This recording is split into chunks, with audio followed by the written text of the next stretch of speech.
ನಮಸ್ಕಾರ ಸ್ನೇಹಿತರೆ.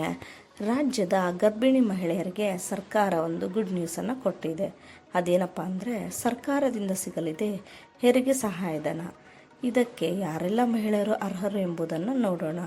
ಅದಕ್ಕಿಂತ ಮುಂಚೆ ನೀವೇನಾದರೂ ನಮ್ಮ ಚಾನಲನ್ನು ಫಸ್ಟ್ ಟೈಮ್ ನೋಡ್ತಿದ್ರೆ ಸಬ್ಸ್ಕ್ರೈಬ್ ಮಾಡ್ಕೊಳ್ಳಿ. ಹಾಗೆ ಪಕ್ಕದಲ್ಲಿ ಕಾಣುವ ಬೆಲ್ ಐಕನ್ ಮೇಲೆ ಕ್ಲಿಕ್ ಮಾಡಿ. ನಾವು ಮಾಡುವ ಪ್ರತಿಯೊಂದು ಯೂಸ್ಫುಲ್ ವಿಡಿಯೋ ನಿಮಗೆ ಬಂದು ತಲುಪ್ತವೆ.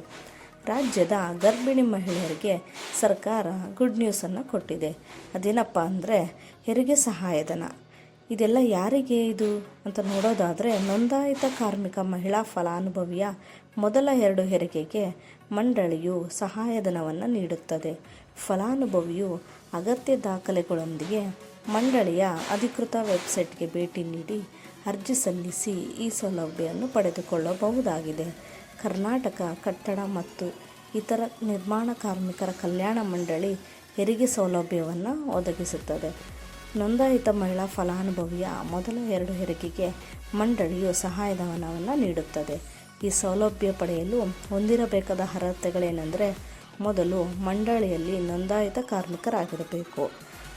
ಎರಡನೇದೇನಪ್ಪ ಅಂದರೆ, ಮೊದಲ 2 ಹೆರಿಗೆಗೆ ಮಾತ್ರ ಸಹಾಯಧನ ಮಂಜೂರು ಮಾಡಲಾಗ್ತದೆ. ಈಗಾಗಲೇ ನೋಂದಾಯಿತ ಮಹಿಳಾ ಕಾರ್ಮಿಕಗಳಿಗೆ 2 ಮಕ್ಕಳಿದ್ದಲ್ಲಿ ಈ ಸೌಲಭ್ಯವನ್ನು ಪಡೆಯಲು ಅರ್ಹರಾಗಿರುವುದಿಲ್ಲ. ಮಗುವಿನ ಜನನದ ದಿನಾಂಕದಿಂದ 6 ತಿಂಗಳ ಒಳಗೆ ಅರ್ಜಿನ ಸಲ್ಲಿಸಬೇಕು. ಕಾರ್ಮಿಕರ ಸಹಾಯವಾಣಿ ಬೇಕಂದರೆ 155214.